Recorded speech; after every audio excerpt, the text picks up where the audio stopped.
guys all about contextualized grammar teaching. Okay. So we're looking about what's important to learners themselves. They love talking about themselves. They are very ego-centric as young learners or teenagers. But these are the kind of things they want to talk about. This goes on in everyday life. Health, fashion, holidays, film, TV, music, technology. This is their world. But we need to tap into that as much as possible. Because if they're familiar with it in their own language, they've already got ideas that they can share, opinions that they can give. It's one thing being asked to speak another language and talk about something they have no idea about. That makes it really hard. But talking about something which they're familiar in English is more motivating. And one of my favourite activities of my learners is called Be the Expert, where I give them a platform for 2 minutes to talk to the class about something which they are passionate about. They are the expert in. And we'll rotate around the class across the course of a term or a school year, so that everybody gets that platform. And they love doing it because it's talking about something with which they are incredibly familiar and confident speaking about. That might be their favourite TV show, their favourite film, their favourite footballer, their favourite pop star, their favourite book, whatever it might be. They have the confidence in talking about it. Therefore, they are motivated. So yeah, I mean, in any course, there's going to be typical units, or typical topics which are familiar, like holidays, Слышал, как эхо, да? Да, как я написал в комментарии. Twitter. I have a double speaker. Echo from the speaker.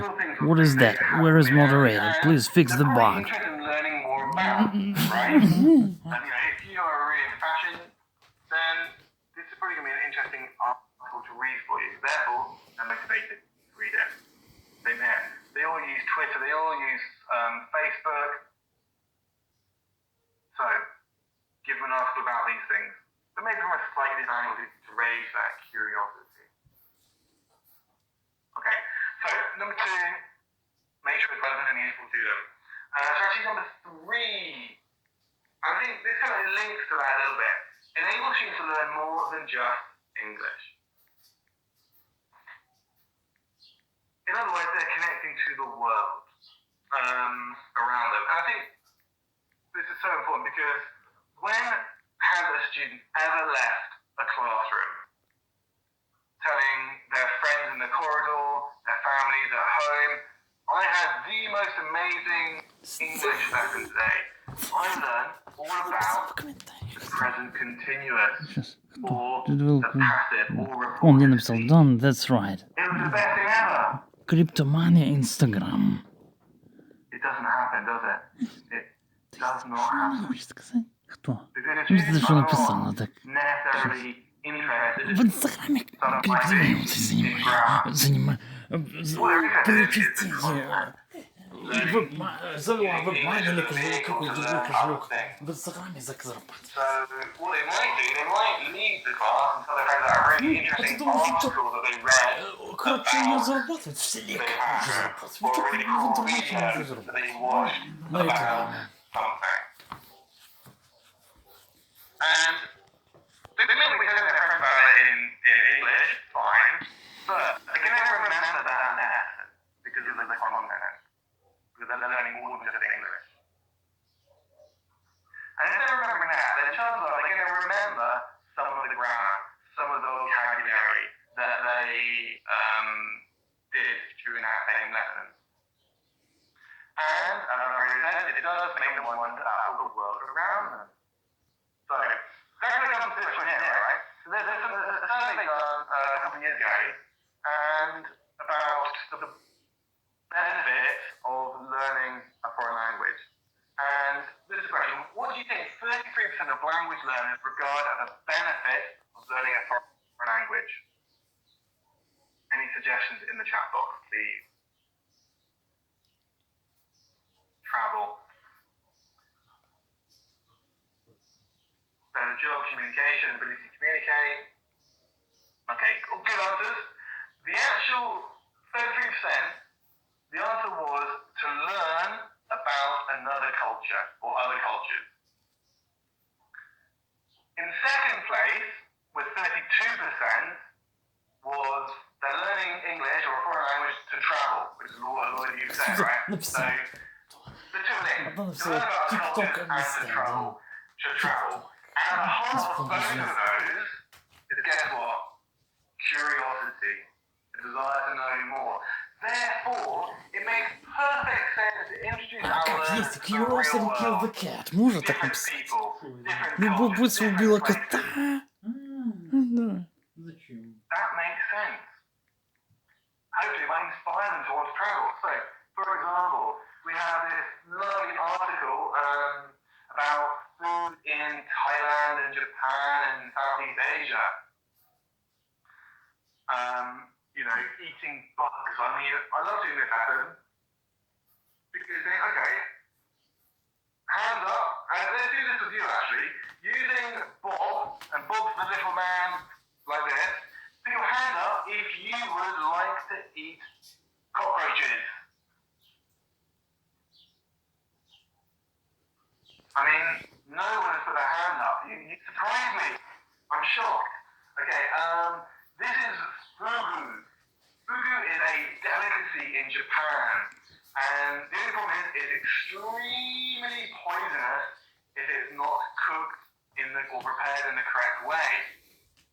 So hands up if you would be prepared to try fugu. Bear in mind, it is delicious. Just maybe a little bit deadly. Okay, and then finally we've got here durian. Now durian is, I have to say, the smelliest fruit in the world. Okay? It is not pleasant to smell, but it tastes really good. So, if it tastes really good but it smells horrific, hands up if you think you'd like to try it. No, I want to live, I've got kids. No way, no way. I mean, if a few people putting your hands up, that's good. We need to be brave, tried right? durian. To try new Я things. пробовала дурень. I think it's the key thing, really. Какая наша? Корсун фамилия. You don't get the point. You're kind of learning about the world, learning how other cultures live and what they eat. I'm sure there are things in Ukraine which someone from Southeast Asia would find a bit peculiar. Here the unit all around covers colonies in different countries all around the world. So, for us, in the West and Europe, red is equated with a couple of things of love, with passion, but also with anger. I'm sure it's pretty similar in What are you talking about? But you're learning about other places. And I think that is intrinsically motivating. But it doesn't have to be just cultural. It can also be, the kind of the idea of content language learning. So here we're learning a little bit about history with King Tut, or the Mayans in Mexico.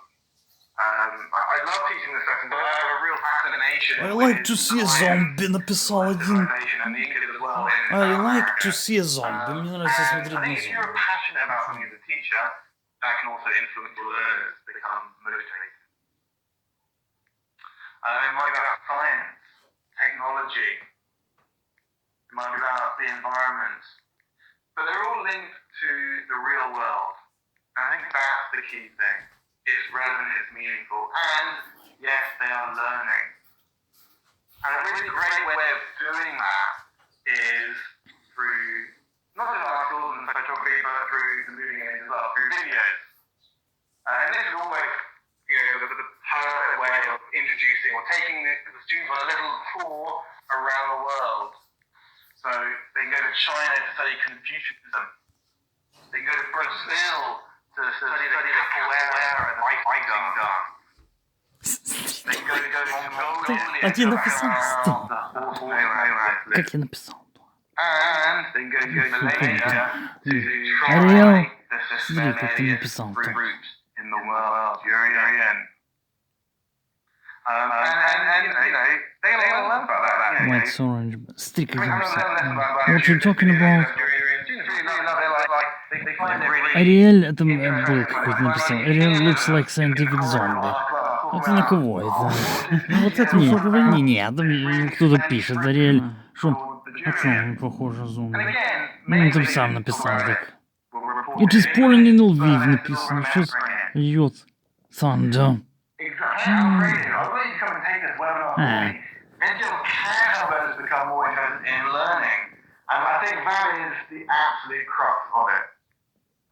We have a как? Удушающий желудок.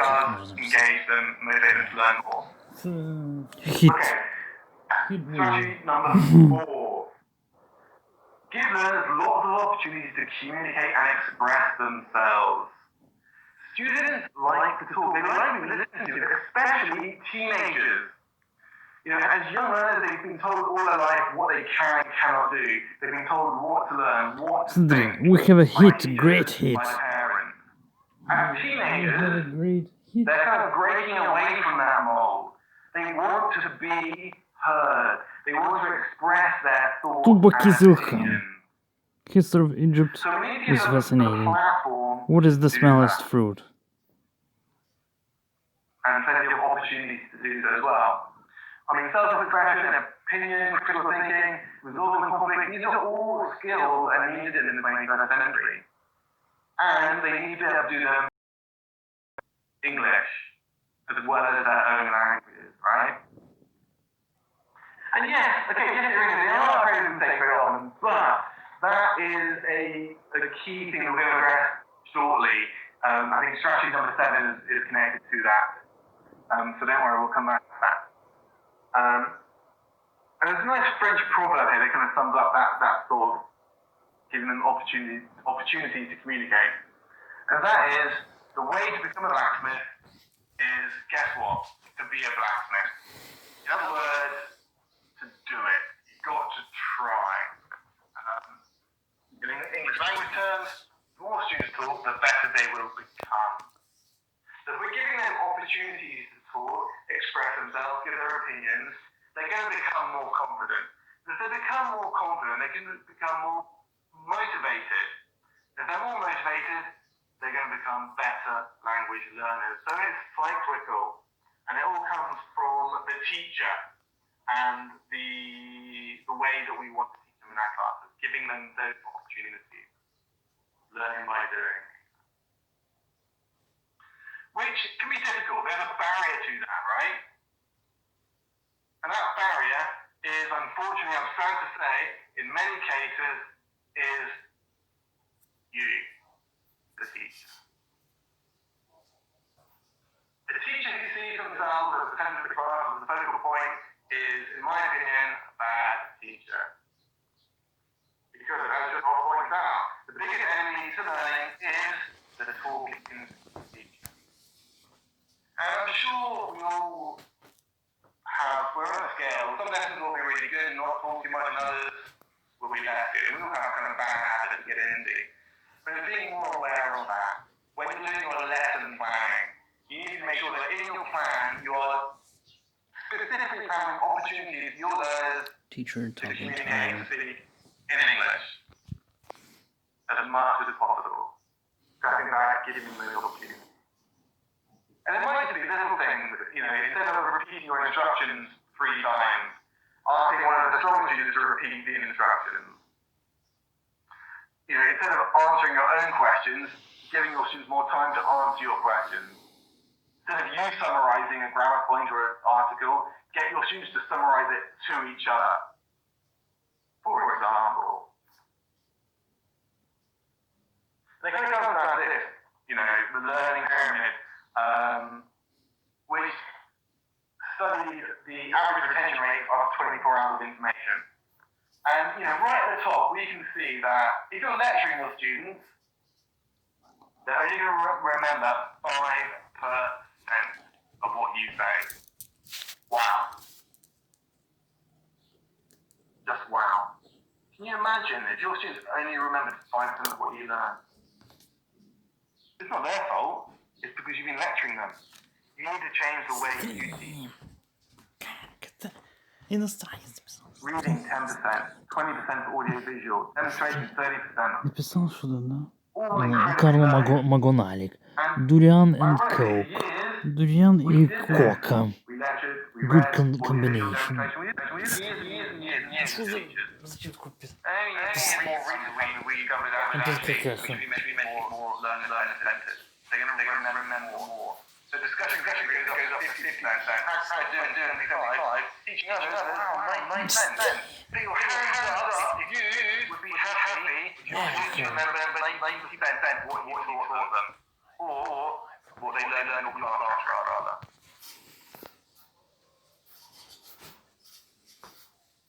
Exactly. A lot of hands going up. Of course. That is the dream. And I know it's not always easy to let go and give your students control. There's so much to get through. But sometimes you have to think about the quality of the learning and not the quantity of the learning. Я напишу киви.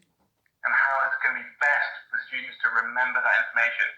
Because if we just lecture, we might actually repeat the same thing time and time again, which is much more time consuming in the long run. Or revising, reviewing stuff, right? Kiwi bird. In control.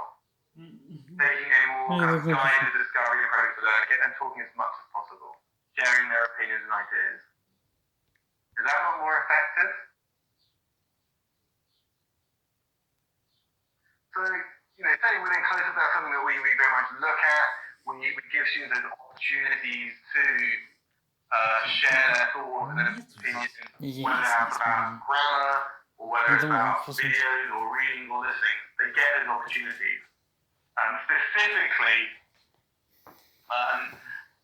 in terms of allowing them to express opinions, we have these ideas-focused sections in every lesson, where we are getting students to I guess, essentially summarize what they've been learning in the lesson using that language and reflecting on it, right? So this lesson was all about conditionals and families. If you could choose someone famous to be in your family, who would you choose and why? Let's allow them to express an opinion. So let's do this with you guys in the chat box. If you could choose someone famous to be in your family, who would it be and why? Maybe don't worry about the why, but who would you choose?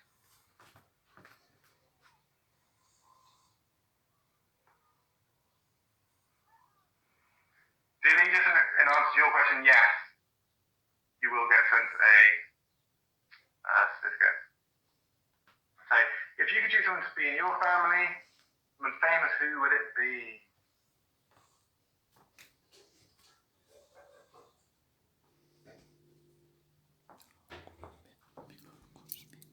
Okay, Pope Francis now. A lot of you are kind of saying people in your family already, so someone who isn't already in your family, who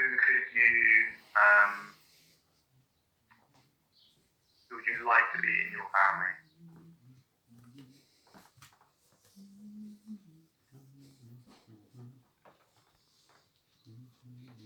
Okay, lots of people typing in. More experienced. Bruce Willis, my dad. Okay, let's move on. So yeah, these ideas focus a key kind of focus of the first series. Дилером кота. Okay, number 5. Encourage students to be autonomous as much as possible. Because the key feature of intrinsic motivation is that students need work that gives them some degree of autonomy, that agency. And that can manifest itself in lots of different ways. Because remember, they're teenagers. They're learning to be more in control of themselves, freer, essentially, not being told what to do all the time. What is autonomy? It's the capacity to take responsibility for and control of your own learning, either in an institutional or completely independently of a teacher or institution. But I think the key thing there is that capacity to take responsibility for. Because they're teenagers, they do actually, give them responsibility, they thrive on it. If you keep them kind of trapped in a cage, under control, they're going to want to rebel. Give them choice, give them freedom, give them control, they're more likely to buy into it. So, if they're independent, if they're more autonomous, they're motivated. If they're motivated, they're confident. If they're confident, they are lifelong learners, as I've already mentioned. That's what we need to achieve. And to be honest with you, this is kind of my whole standpoint, or my whole philosophy of teaching is from this. I want students to be in as much control as possible. And my job as a teacher is not, yes, my job is a teacher, but I don't really see myself as a teacher. I see myself as a facilitator, a helper, a supporter, a guide. I'm showing them the way, I'm taking them to water, but I'm not kind of forcing them to drink the water, so to speak. And this quote from Mark kind of sums up my philosophy. The art of teaching is the art of assisting the discovery.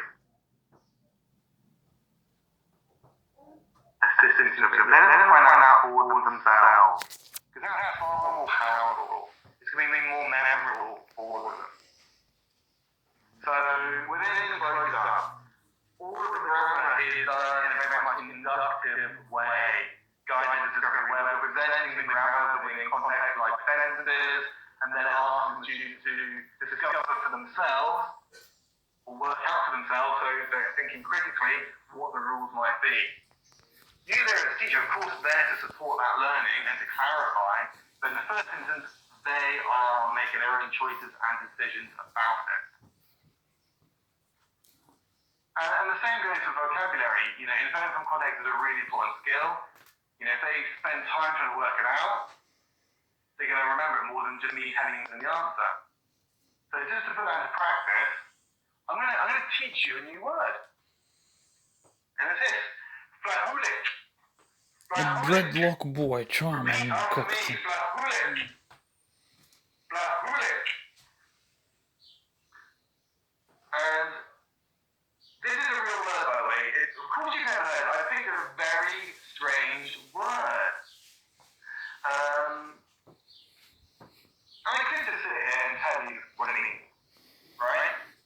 Are you going to remember the word? Probably not, because I've just told you. There's no effort from you. You've not had to work hard for the meaning of this word. You've just been told it. You'll forget it by tomorrow. However, if I ask you to work it out for yourselves, then you're more likely to remember it. So, Simon was very phlegmatic, always buying the first round, taking friends for dinner and buying them expensive gifts. So using the context of the sentence, what do you think phlegmatic means?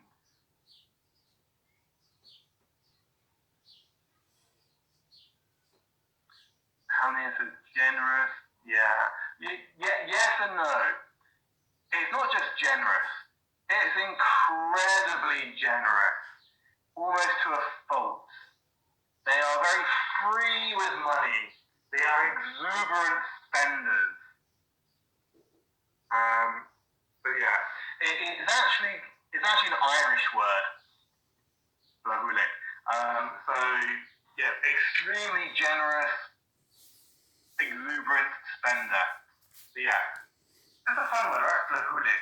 It's not high frequency. You don't really need to know it, but I hope that you can remember. And then when I next come to Ukraine, which, given the current situation, who knows when that'll be, I hope that you can remember that word. Come on with it, Alex. Anyway, the method invested by learners in working out rules themselves pays dividends in the long term, memory for these rules.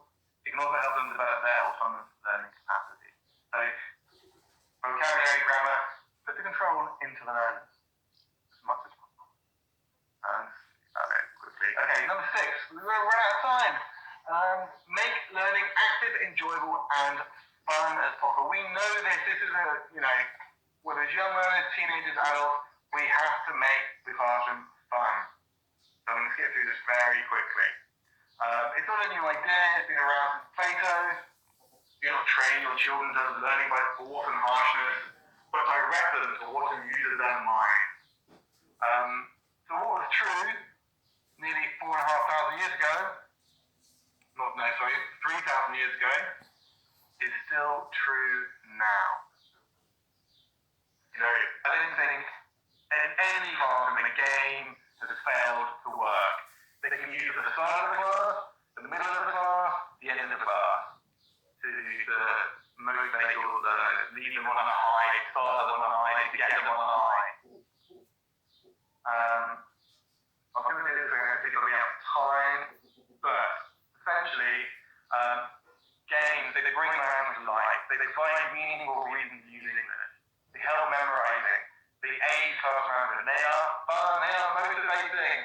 If your students come in class and great, we'll play games in our English class. They're excited, they have that motivation to want to learn. So, let's do a quick game with you, okay? These are all adjectives to describe people.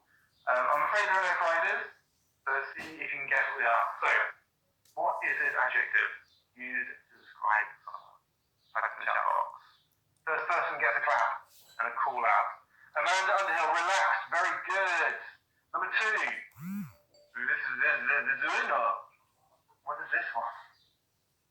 Very good. Svetlana Malevich, nervous. Well, Amanda, you were second there. Number 3. Rusif is a you.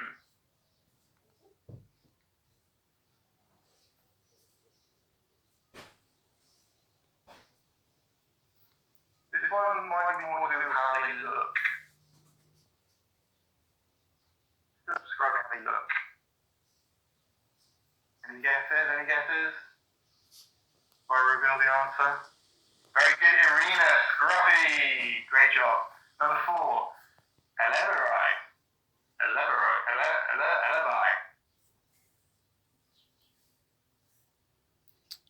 Что такое за часть? Reliable. Very good, Irina. Super, Irina. Good job. Okay, next one. Last one.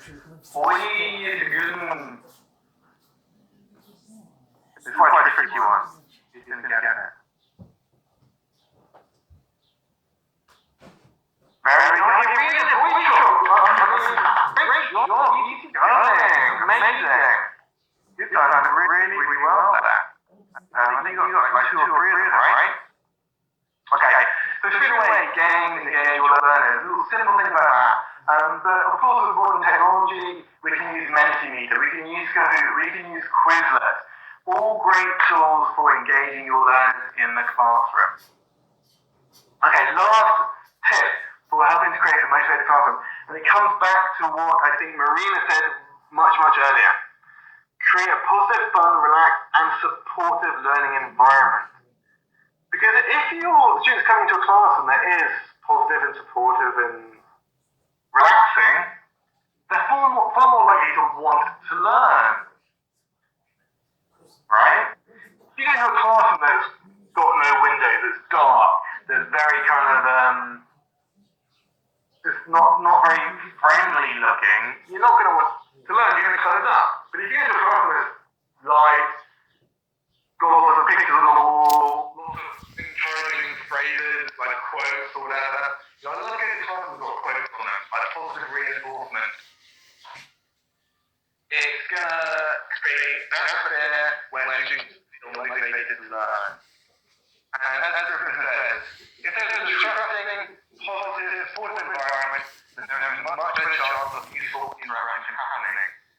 And it's not just useful interaction, it increases that motivation and engagement of all our learners. Okay? So that's a very sort of quick last point. So to sum up really quickly, we can foster that intrinsic motivation with engaging core material back, spark their curiosity, that relates to their student lives, that allows them to connect to others, to learn more than just English, to enable self-expression, to communicate. To encourage them to be autonomous, encourage them to make learning active, enjoyable and fun. And finally, that positive environment that helps them to feel relaxed and more motivated to learn. So,